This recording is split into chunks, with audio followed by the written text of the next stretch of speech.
So today we'll be hearing from Philip Ilson, who's the co-founder and artistic director at the London Short Film Festival, and whose other work includes being the short film programmer at the BFI London Film Festival.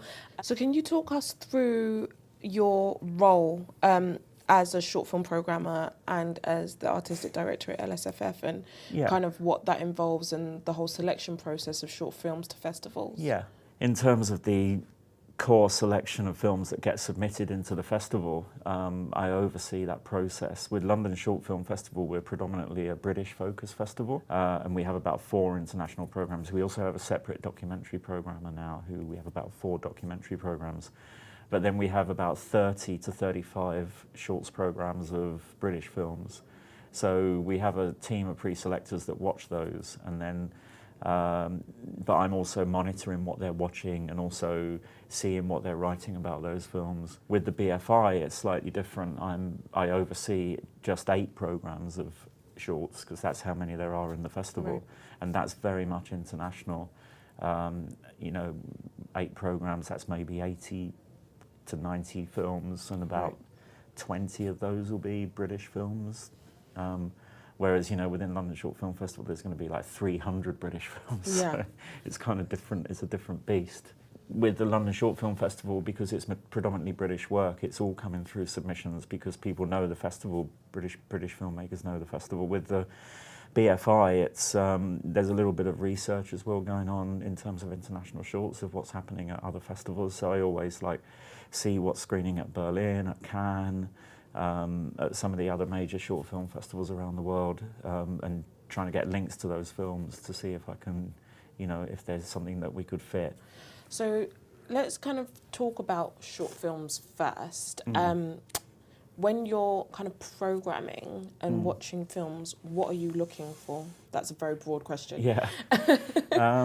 It's kind of easier to say what you're not, or what you're not looking for, I think. And they're sort of the EastEnders school of filmmaking, in the sense that you've got a drama that could be well acted, it could be well written, it could look fine, a family drama, but it could be a soap opera that you're watching on TV, and that's fine. But I think when you're programming a festival, you kind of want something beyond that. As a filmmaker, you should be being a little, sort of more sort of honest in trying to create something that you're excited about, rather than trying to make something that you think will tick the sort of technical boxes. Oh, that's well shot or well lit, or this is, I don't know. It's difficult to explain, but hopefully it makes some sort of sense. Yeah. And what for you do you feel is kind of the ideal duration for a short film? At what point do they have you gripped, and at what point do they lose you? Well, I mean, that's another, these are the hard questions. Certainly for British films, 8 to 12 is a pretty good length. I don't know. I mean, if you feel that it has to be 20 minutes, you can take that chance and see what happens. But just in practical terms, if you've got a whole load of films that are 20, 25 minutes, and then you've got a whole load of films that are 10 minutes, and you want to show more films, you're going to sort of lose the 25 minutes ones, unless they're absolutely incredible. And I have shown longer films within programs before over the years, but it's not something that happens that often. Maybe once a year in London Film Festival there might be a longer film. Certainly in the UK and America it isn't a problem if the film's already online, and it can only be good for the film if it's got a festival life and an online life. Obviously at a festival you've got a much smaller audience. With the 2 festivals I work for, average cinema, is anything from sort of 90 to 120 people per screening. But, you've got that interaction with those people that are there. You can see how they react to your film, and you can see it on the big screen, and then you can meet those people outside afterwards. And film festivals are still good, for the whole sort of face-to-face networking thing as well, I think. There's, a lot of festivals like Encounters in Bristol, where it all takes place in the Watershed, which is a cinema, and they've got a really good bar. So everyone comes out the screenings and goes to the bar, so there's a lot of chat and a lot of talk, and you can meet people there to, further your career, as it were. And what kind of preparation do you think should go into a film before it's festival ready? So do you recommend that people do like audience testing? I think the only way you're going to know is just by sending the film out, and if you start sending the film out and not one single festival accepts it, which obviously does happen, you kind of have to have a bit of a rethink. I mean, and also this whole thing of sort of, oh, I'll go for the top tier festivals first. You know, I'll go for Cannes, I'll go for Berlin. You know, you've got to be realistic, I think. And I'm not saying people don't get into those festivals, because obviously they do. But it's, you know, these festivals get thousands and thousands of short films and show a very small amount. I think, you know, Cannes has 9 films in one competition, about 12 films in another competition. It's always good to see what kind of films the various festivals are actually showing, or the films that are winning awards. You can usually do Google searches, you know, on the Cannes award winners or the Berlin award winners, or even some of the smaller European short film festivals which are really good, like Hamburg, or I mentioned earlier, Vienna Shorts is a really good short film festival. And also looking at the UK ones, because again, a lot of UK film festivals show a lot more British films, like Aesthetica in York and the Glasgow Short Film Festival and Encounters in Bristol. And even the ones in London that are a bit smaller, like Underwire and The Smalls is quite a good little festival.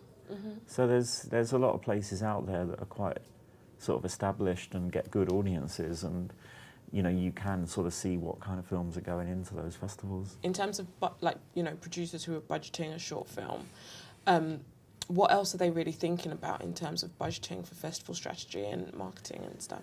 You need a decent still. If your film does get into the festival, it's nice to have a really strong still, and thinking about that when you're making the film is good. And to have a photographer on set, taking some really good images. I mean, I suppose when I watch a film, you know, I kind of need to know what it's about, but just a couple of lines is enough. But again, it's not something that's going to make a decision on whether, you know, it's not going to influence whether I select the film or not. A couple more questions from online. Jordan Simpson wants to know, can a short film having a slow start hold a film back, or is the idea that festival programmers will turn off a short if they're bored after a minute of just a myth?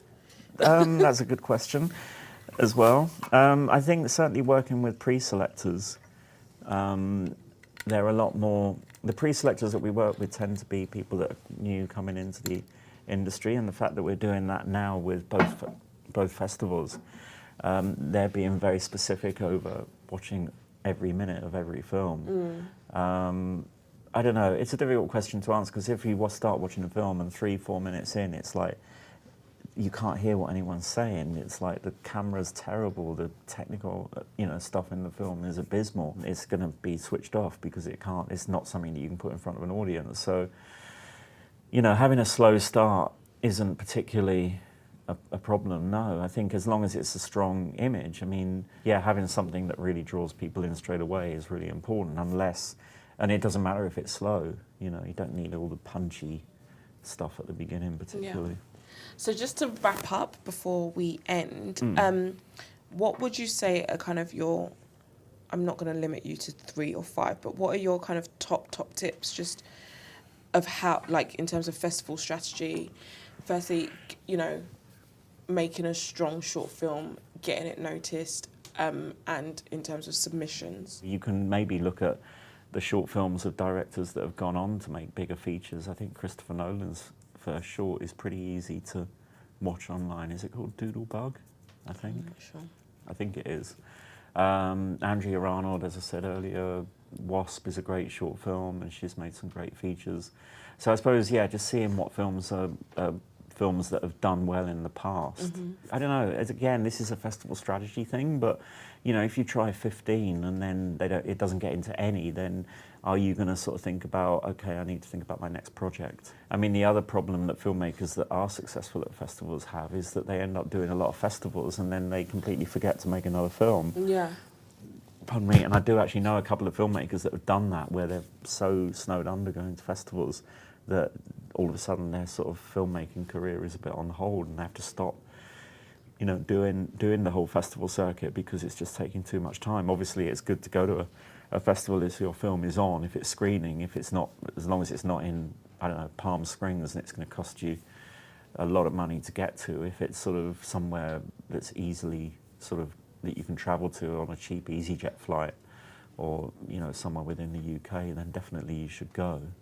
I think it's worth putting money into that as well. So yeah, that's all we have time for this All evening. Thank you so much, Phil, for coming and sharing all your great insights and advice. And thank you to everyone for tuning in and everyone for attending in the room.